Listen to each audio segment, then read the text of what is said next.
జిల్లా కేంద్రానికి సమీపంలోని తాటిపల్లి సురభి గోశాలలో గోవుల గ్రాసం, గడ్డి, తవుడు మేత కోసం జగిత్యాల వాస్తవ్యులు ఒక వినూత్న కార్యక్రమాన్ని చేపట్టారు. జగిత్యాల వాస్తవ్యులైన ఊటూరి అశోక్ కుమార్, తాటికొండ శ్రీనివాస్, బాసెట్టి లవకుమార్ ప్రతి నెల అమావాస్య రోజు ఒక్కొక్కరి వద్ద 100 రూపాయల చొప్పున వసూలు చేసి గోవులకు గ్రాసం ఇవ్వడానికి నిశ్చయించారు. ఈ రోజు 14,000 రూపాయల విలువ గల తవుడు, పెసరపొట్టు, మంచి మేత ఇవ్వడం జరిగింది. ఈనాటి కార్యక్రమంలో ప్రముఖ పౌరాణిక వేద పండితులు బ్రహ్మశ్రీ పాలుపు చంద్రశేఖర శర్మ పాల్గొని గోమాత బాగుంటేనే దేశం సుభిక్షంగా ఉంటుందని, గోవు బాధపడితే దేశం కష్టాల పాలవుతుందని, గోవులను రక్షించుకునే బాధ్యత మనందరిపై ఉందని తెలిపారు. గోవు యొక్క ప్రత్యేకతను, వాటికి సమర్పించే ఆహారం గురించి వివరించారు. గోమాత బాధపడకుండా, గోవుల ఆకలితో అలమటించకుండా కాపాడవలసిన బాధ్యత మనందరిపై ఉందని అన్నారు.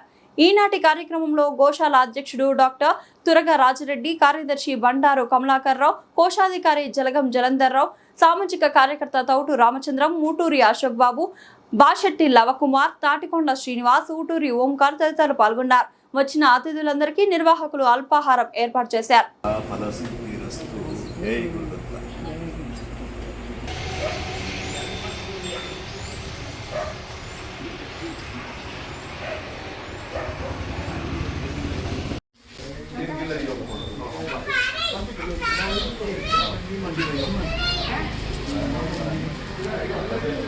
రామచంద్ర గారు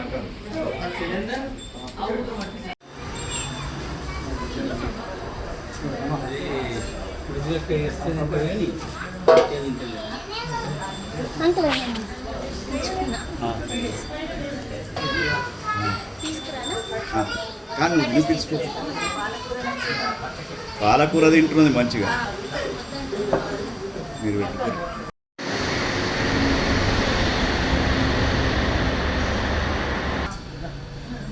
లేవు కృషి స్వరామి అమ్మ బొట్టు పెట్టిన తర్వాత అందరికి బొట్టున చూసుకోండి, ఇడ్లీలు కాదు, బొట్టు పెట్టమ్మా. కరతలే వేణుం కరే కంకణం సర్వాంగే హరిచందనం చతనయం లోపశ్రీ పరివేష్మ. తొందరగా అక్షింతలు పెట్టుకుని అందరికీ అక్షింతలు పట్టుకుని చేతులు ఓం కేశవాయ మహానారాయణాయ మహామాతృదేవో భవ అనండి. పితృదేవో భవ, ఆచార్య దేవో భవ, అతిథి దేవో భవ, సర్వేభ్యో బ్రాహ్మణేభ్యో శ్రీ వైష్ణవేభ్యో నమో నమః. ఓం గజాననం భూత గణాధి సేవితం కపిత్త జంబూ ఫలచారు భక్షణం ఉమాసుతం శోక వినాశకారణం నమామి విఘ్నేశ్వర పాద పంకజం. ఓం వసుదేవ శ్రీకృష్ణం వందే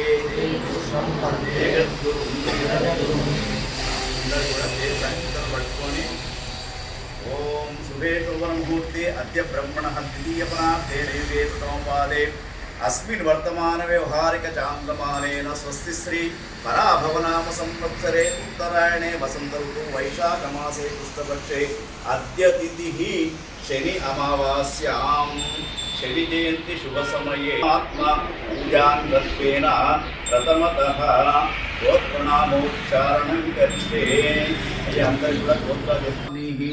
కాశ్యపస గోత్రోద్భవస్య యజ్ఞం వంశోద్భవస్య యజ్ఞం ధైర్య విజయ అభయ ఆయు ఆరోగ్య ఐశ్వర్య అభివృద్ధ్యర్థం ధర్మ అర్థ కామ మోక్ష చతుర్విధ ఫల పురుష సిద్ధ్యర్థం మమ కుటుంబస్య ఆరోగ్యవాన్ విద్యావాన్ ఉద్యోగవాన్ వివాహవాన్ సంతానవాన్ విజయ పరంపరా సిద్ధ్యర్థం మమ కుటుంబస్య జన్మ నక్షత్ర దోష నివారణార్థం నామ నక్షత్ర దోష నివారణార్థం మమ కుటుంబస్థలేషు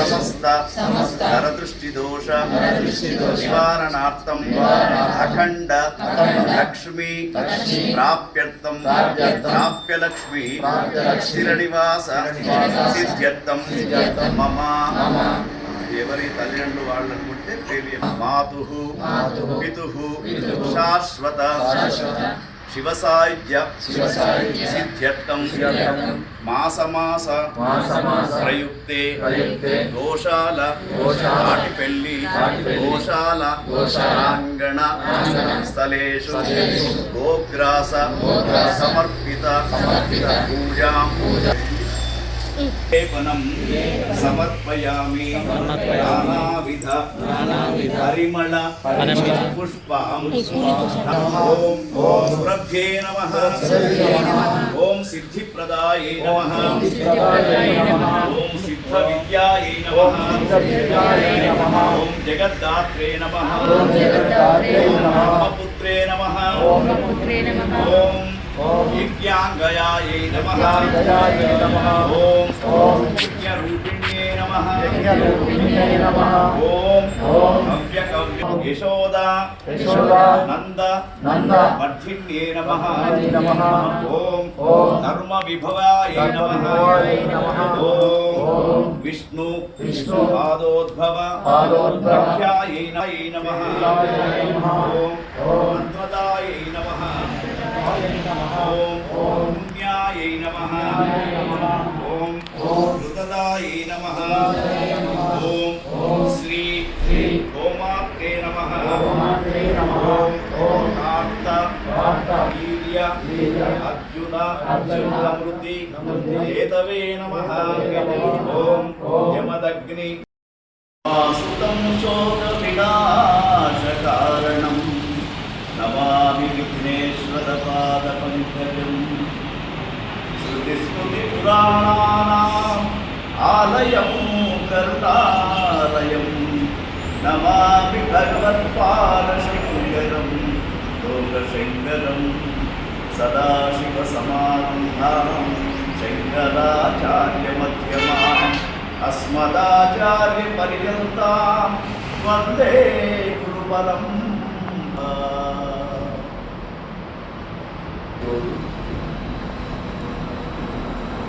మన జగదాలయ జగిత్యాల పట్టణానికి దగ్గరగా ఉన్నటువంటి తాటిపెల్లి సురభి గోశాలలో ప్రతి అమావాస్య తల్లిదండ్రులకు శాశ్వతమైనటువంటి శివ సాహిత్య సిద్ధి కలగడానికి విష్ణు సాహిత్య ప్రాప్తి కలగడానికి ఒక విశేషమైనటువంటి కార్యక్రమాన్ని ఇక్కడ ఒక సమితిగా ఏర్పడి ఊటూరి అశోక్ గారు, నవకుమార్ గారు, శ్రీనివాస్ గారు, ఇంకా ఇక్కడ ఉన్నటువంటి గోశాల నిర్వాహకులు అందరూ కూడా కలిసి చక్కని కార్యక్రమాన్ని ఏర్పాటు చేస్తూ ఉన్నారు. అయితే గత అమావాస్య రోజునే ఈ యొక్క కార్యక్రమం ప్రారంభమైంది. ఈ కార్యక్రమం యొక్క విశిష్టత ఏమిటి అంటే అసలు గోపురాణంలో ఉన్నటువంటి విశిష్టత చాలా ఎక్కువగా ఉంది. మొన్న ఇటీవలే కాళేశ్వరంలో వారం రోజులు గోపురాణ మహత్యం చెప్పడం జరిగింది. అయితే మనము నిజంగా చెప్పాలంటే అసలు మానవ జన్మ అనేది మరణ వస్తుందా మనకు తెలియదు. తల్లి గర్భం నుండి ధనం తేడెవ్వడు వెళ్ళిపోయడి నాడు వెంటరాదు లక్షాధికారైన లవణమన్నమే గాని మెరుగు బంగారంబు మింగబోడు విత్తమార్జన చేసి విరవీకుడే కాని కూడబెట్టిన సొమ్ము గురువమోడు పొందుగా మరుగైన భూమి లోపల దాచి దాన ధర్మము లేక తుదకు దొంగల కిత్తులో తేనె చుట్టీగనీయవా తిరువరులకు భూషణ వికాస శ్రీధర్మపుర నివాస దుష్ట సంహార నరసింహ దుర్జూర పురో లక్ష్మీ నారసింహ భగవాని జీవితం తల్లి గర్భం నుంచి ఎట్లా వచ్చామో అట్లానే పోతున్నాం. మన వెంట వచ్చేది ఏదైనా ఉన్నదా అంటే పుణ్యం పాపం తప్ప ఏది కూడా మన వెంట రాదు. మరి ఆ పుణ్య సముపార్జన చేసుకోవడానికి కూడా పూర్వజన్మ సుకృతం ఉండాలి. కొన్ని లక్షల మంది ఉన్నారు, కానీ ఇక్కడికి వచ్చిన వాళ్ళు కొంతమంది. అయితే మనసు ఒప్పుకోవాలి. ఇచ్ఛాశక్తి, క్రియాశక్తి, జ్ఞానశక్తి మూడింటిని ఇచ్చే తల్లి అమ్మవారు. యాదేవి సర్వభూతేషు మాతృరూపేణ సంస్థిత నమస్తస్యై నమస్తస్యై నమస్తస్యై నమో నమః. అటువంటి ఒక మంచి కార్యక్రమాన్ని ఇక్కడ పెట్టుకున్నప్పుడు మరి ఈ కార్యక్రమం యొక్క విశిష్టత ఏమిటి అనేది మనతో పాటు బయట ఉన్నటువంటి భక్తులకు కూడా కొంత తెలపాలి అనే ఉద్దేశంతో ఈ కార్యక్రమాన్ని ఏర్పాటు చేయడం. మనమంతా కూడా తాటిపల్లి గోశాలలో ప్రత్యేకంగా నిర్మాణమైనటువంటి శ్రీకృష్ణ పరమాత్మకు తర్వాత గోమాతకు పూజ చేసుకోవడం పూర్వజన్మ సుకృతం తప్ప వట్టిది కాదు. ఎంతోమంది ఉంటాం, కానీ అదృష్టం అందరికి ఉండదు. అందుకే ఒకసారి అందరు నమస్కారం చేసి చెప్పండి. ఆత్మా మాతా గురౌ పత్ని బ్రాహ్మణి రాజపత్నికా ధేను ధాత్రే తథా పృథ్వీ సప్తైత మాతరః స్మృతః. మొత్తం మన భారతీయ సనాతన సంప్రదాయంలో 7 ఉన్నారు మనకు తల్లి స్వరూపం. అందుకే చూడండి, శ్రీమాత శ్రీ మహారాజ్ఞి, శ్రీమాత, గోమాత, భూమాత, భారతమాత. మరి దీంట్లో ఏం చెప్పాడంటే కన్న తల్లి మొదలు, తర్వాత గురుపత్ని. ఆధ్యాత్మికంగా మనం ఏ గురువునైతే గురుపదేశం తీసుకుంటామో ఆయన భార్య గురుపత్ని. తర్వాత బ్రాహ్మణ పత్ని, మన పురోహితుని యొక్క భార్య కావచ్చు, మన ఇంటికి రెగ్యులర్గా వచ్చే బ్రాహ్మణుడు కావచ్చు, ఆయన యొక్క భార్య. తర్వాత రాజపత్ని, దేశాన్ని పరిపాలించే రాజు యొక్క భార్య. తర్వాత గోమాత, పెంచిన తల్లి. ఒకవేళ అసలైనటువంటి తల్లి లేనటువంటి వారికి పెంచిన తల్లి. అదేవిధంగా భూమాత. ఈ 7 కూడా మనకు మాతృస్వరూపాలని మనకు అనేక రకాల అష్టాదశ పురాణాల్లో చెప్పడం జరిగింది. మరి ఇక్కడ గోమాత యొక్క స్వరూపాన్ని చూసినప్పుడు గోమాతకు ఉన్నటువంటి విశిష్టత, ఒక రాజు మన భారతదేశం పైన యుద్ధానికై వచ్చి ఆయన అడుగు పెట్టిన చోట ఒక వృక్షం కింద ఒక గోమాతను చూశాడు. చూసిన తర్వాత వెంటనే సైనికులకు ఆజ్ఞయించాడు, అరే మనం యుద్ధం తర్వాత చేద్దాం, మనం చేయవలసింది ఏమిటంటే ఇక్కడ నాకు కనిపిస్తున్నటువంటి ఆ గోమాతనే ఈ యొక్క దేశాన్ని కాపాడుతున్నది, కాబట్టి మొత్తము ఈ దేశంలో ఉన్నటువంటి గోవులను, గో సంపదను అన్నింటినీ కూడా సంహరించండి అలా అన్నాడు. అటువంటి అప్పుడు పాపం గో సంపద అనేది తగ్గిపోతూ ఉన్నది. మరి గో సంపద తగ్గితే ఏమవుతుంది? ప్రకృతి ప్రళయ తాండవం చేస్తుంది. ఒకటి, గోవులు నశిస్తే, అందుకే దానికి ప్రకారంగా వచ్చిందే మనకు కరోనా. గో సంతతి ఎప్పుడైతే నశించిపోతూ ఉంటుందో, యజ్ఞో వై విష్ణు, యజ్ఞస్వరూపుడు విష్ణువు కదా, మరి విష్ణు భగవానికి కానీ శంకరునికి కానీ అమ్మవారికి కానీ మనం ఒక యజ్ఞం చేయాలంటే గోవుకు సంబంధించినటువంటి ప్రతి ఒక్క వస్తువు కూడా మనం యజ్ఞం ఉపయోగిస్తాం. పంచామృతాలు, ఇంకా సత్యనారాయణ వ్రతం చేసుకున్నా పంచామృతాలు తీసుకుంటాం. ఆవు పెరుగు, పాలు, తేనె, నెయ్యి, 5 ఆవు సంతతి. మరి ఈ కమిటీ వాళ్ళు పెట్టినటువంటి ఒక చక్కని విశేషమైనటువంటి కార్యక్రమమే మనకి గోరుణం, ఋషి రుణం. ఈ 3 రుణాలను తీర్చడే, వాటిని కాపాడితే మనం దేవుళ్ళని తీర్చుకున్నట్టు. అందుకే చూడండి, గాలి కలుషితం, నీరు కలుషితం పెట్టుకొని మనం సమాజంలో గుర్తించబడుతున్నాం. దానికి కారకులు ఎవరు? మీరంతా కారకులు ఎవరు? మరి ఎక్కడ? యాదేవి సర్వభూతేషు మాతృరూపేణ సంస్థిత. తల్లిదండ్రి లేకుంటే మనం ఎక్కడి నుంచి వచ్చాం? అంతే కదా. అటువంటి తల్లి రుణం 2 సార్లు తీర్చుకుంటాం. మనకు షోడశ కర్మలని చెప్పేసి ఉన్నాయి. 16 రకాల కర్మలు మానవునికి ఉన్నాయి. ఈ 16 రకాల కర్మలలో పుట్టిన నుంచి బారసాల నుంచి మొదలు పెడితే 15వ సంస్కారం వివాహ సంస్కారం, 16వ సంస్కారం అయితే ఉందో అంత్యేష్టి. మరి 16 సంస్కారాలతో జీవిస్తున్నటువంటి మానవుడు నీకెంత ధనం ఉన్నా ఏదున్నా నీ వెంట రాదని తెలుసుకున్నాను కదా. రెండే రెండు వస్తాయి, చేసినటువంటి పుణ్యం పాపం తప్ప ఏది కూడా మన వెంట రాదు కదా. లేకుంటే తల్లిదండ్రులు మరణించినప్పుడు వైభవంగా వాళ్లకు చనిపోక ముందేమో తిండి పెట్టడు, చనిపోయిన తర్వాత 10 రోజులు వైభవంగా ఆ దానం చేశామండి, ఈ దానం చేశామండి, బంగారం చేశాం, పెట్టి చేశామని చేసి చెప్పుకొని మన పెద్దరితనాన్ని చెప్పుకోవడం కాదు. తల్లిదండ్రులు ఉన్నప్పుడు ఎవరైతే కనీసం వారికి అనాథ వృద్ధాశ్రమాలకు పంపకుండా వారిని కాపాడి రోజుంత వాళ్ళకు ఒక బుక్క అన్నం పెట్టడము, ప్రేమతో చూసుకోవడము, తర్వాత వాళ్ళు గతించిన తర్వాత అంత్యేష్టి కార్యక్రమాన్ని చేయడం. అయితే అనాథ నాథమో దేవ శంఖ అన్నారు. ఇక్కడ ఒకటే చెప్పాడు, మాతృణం పితృణం తీర్చుకోవాలి అన్నప్పుడు ఏం చేయాలి? కర్మకాండ చేసేటప్పుడు కూడా చాలా తప్పు చేస్తున్నాం మనం. ఎట్లా తెలుసా? శవదహనం ఎప్పుడైతే అవుతూ ఉంటుందో ఆ రోజు ఉండే కర్మ మొదలు పెట్టాలి లెక్క ప్రకారం.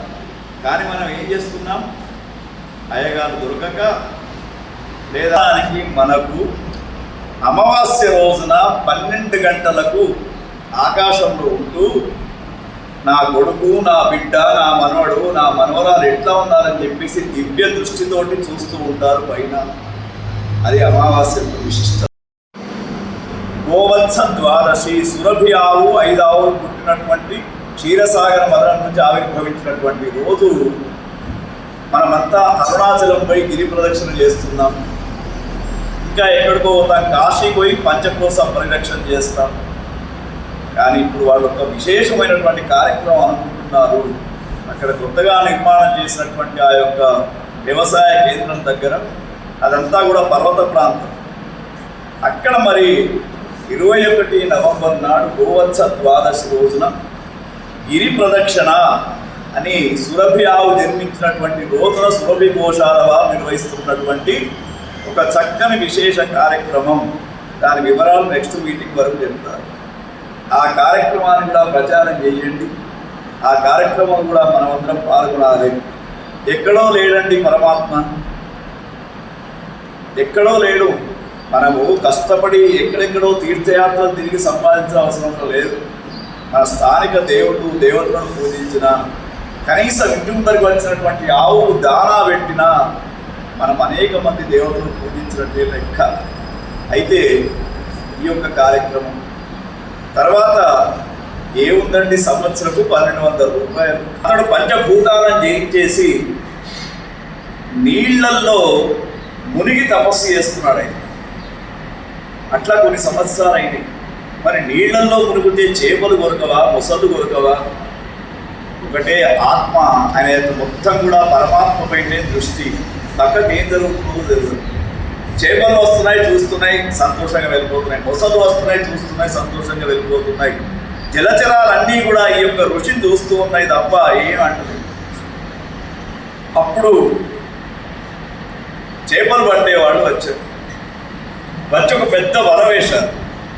వల వేస్తే దాంట్లో చేపలతో పాటు ఈ ముని కూడా చిక్కాడు. ఆ వలలో పట్టాడు.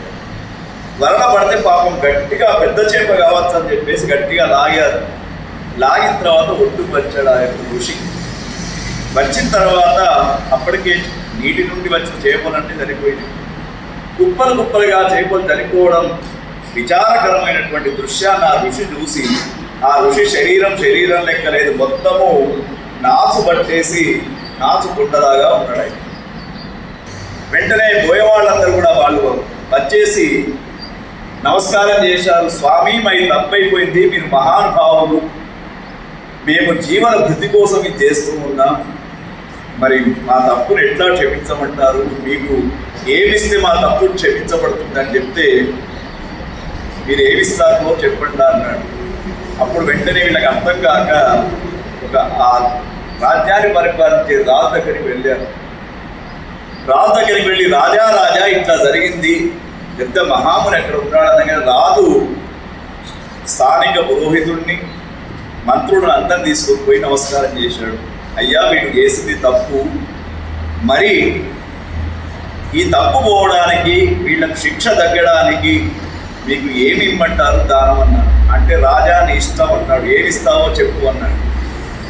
అనగానే 1000 వరహాలు ఇస్తా, 1,00,000 వరహాలు ఇస్తా, 1,00,000 వరహాలు ఇస్తా అంటే లేదు ఉరుకులేదు ఋషి. అంటే ఈ పాపం అట్లా పోతుందా? అయితే ఫస్ట్ ఒక కండిషన్ పెట్టాడు, మీరందరు కలిసి చేపలను అమ్ముకొని జీవిస్తారు కదా, మరి నన్ను కూడా చేపలతో పాటు అమ్ముడి, అమ్మి నాకు ఎంత డబ్బులు వస్తాయో మీరే వాడుకోండి లాభం. పాపం అమ్మడానికి ప్రయత్నం చేసి ఎవరుకుంటారు? ఒక సన్యాసి అక్కడికి వస్తాడు. ఆయన కూడా మహా తపస్వి. ఆ సన్యాసిని తీసుకుని వచ్చి అయ్యా ఈ సమస్యకు పరిష్కారం చెప్పండి అని ఆయన తీసుకురాగానే ఆ సన్యాసి మునిని చూసి అర్థం చేసుకుంటాడు, ఆహా ఈయన డబ్బుకు లొంగేవాడు కాదు, బంగారకు లొంగేవాడు కాదు అని వెంటనే రాజుకు ఒక సలహా ఇస్తాడు. అయ్యా నేను ఆ ఊళ్ళో ఒప్పిస్తా రండి అన్నాడు. అందరు కలిసి వెళ్ళారు. వెంటనే వెళ్ళారు. నమో బ్రహ్మణ్య దేవాయ పురభియాము, మీకు గోదానంగా ఇస్తున్నాము అని సంకల్పం చేశాడు. చేయగానే ఆ ఋషి కళ్ళు తెరిచాడు. ఆహా మొత్తం ప్రపంచంలో ఏ దానం చేసినా కూడా సరిపోనటువంటి గోదానం చేశారు కాబట్టి వీళ్లకు ముక్తి, ఆ చనిపోయినటువంటి చేపలన్నీ కూడా బతుకుతాయని చెప్పేసి ఇట్లా అనగానే మొత్తం చేపలు నీళ్ళలో పోయిపడ్డాయి. సురభి గోశాల తాటిపల్లిలో సుమారు 50 ఆవులు దూడలు ఉంటాయి. వాటికి భక్తులు కృష్ణ మందిరంకి వచ్చేటువంటి భక్తులు సమర్పించేటువంటి దాన ఏదైతే ఉన్నదో, అంతేకాకుండా గోగ్రాసము గోసేవా సమితి అనేది ఏర్పాటు జరిగి ప్రతి అమావాస్య రోజు ఇక్కడ సమావేశమై భక్తులు సమర్పించే నిధితో ఇక్కడున్న పశువులకు మాత్రమే ఇంతవరకు మనము ఆ దానా, గ్రాసము, గడ్డి ఇట్లాంటివి సప్లై చేయడం జరిగింది. కానీ గత అమావాస్య రోజు మనం స్థాపించుకున్నటువంటి ఈ గోగ్రాస సమితి ఏదైతే ఉన్నదో దాని బలం చూసుకొని దానిలో మనకు సేకరించబడినటువంటి ఈ గ్రాసాన్ని, దానాన్ని ఇవన్నీ దృష్టిలో పెట్టుకొని మనకు మేడిపల్లి శివారులో ఒక 40 ఎకరాల భూమి ఉన్నది సురభి గోశాల పేరట. అక్కడనే మనం ఒక గోశాలను నిర్మించడం జరిగింది ఒక 10 లక్షల వ్యయంతో. ఇప్పుడు గో ఆధారిత ఉత్పత్తులు కూడా తయారు చేస్తున్నాము. ఈ గోగ్రాసము పశువులకు చక్కగా అందాలి, వాటి పోషణ సక్రమంగా జరగాలి అని అంటే ఈ తినడానికి గాడీలు నిర్మాణం చేసి సుమారు 1 లక్ష రూపాయలు ఖర్చు చేసి దాతల యొక్క విరాళాల ద్వారా దాన్ని నిర్మాణం చేయడం జరిగినది. వచ్చే వారం నుంచి వాటికి దానా సక్రమంగా ఏర్పాటు చేసి వాటికి అందజేయడానికి కృషి జరుగుతుంది అని మేము గోశాల తరఫున మీకు హామీ ఇస్తున్నాము. ఎప్పుడు మీకు సమయం దొరికినా దయచేసి మన ఇక్కడికి సందర్శించారు, ఇక్కడ వ్యవస్థ ఇక్కడ ఉన్నది. కానీ ఇదే విధంగా అక్కడి గోశాలను కూడా మీరు అంతా సందర్శించినట్టయితే అది వెలుగులోకి వస్తుంది. సమాజంలో దాని యొక్క నిర్మాణ కార్యక్రమాలన్నీ కనుక పోయినట్టయితే సులభతరం అవుతుంది. ఇంకా అనేక కార్యక్రమాలు అక్కడ మనం ఆలోచన చేస్తున్నాం, అవన్నీ మీ దృష్టికి వస్తాయి. మరి గురి అశోక్ గారు, మిగతా మాతలు, పెద్దలు అందరూ కనుక ఆశీర్వదించి ఇప్పుడు అక్కడ దృష్టి సారించినట్టయితే అది దినదినాభివృద్ధి చెంది మన మొత్తం జగిత్యాల జిల్లాకే ఒక ఆదర్శప్రాయమైన గోశాలను నిర్మాణం చేయాలనేది మరి అశోక్ గారి వీరు చంద్రశేఖర్ శర్మ గారు ప్రతి అమావాస్య రోజు మన మధ్యన గడపడానికి వారు సుముఖత వ్యక్తం చేయడం అనేది అది నిజంగా దైవ సంకల్పము.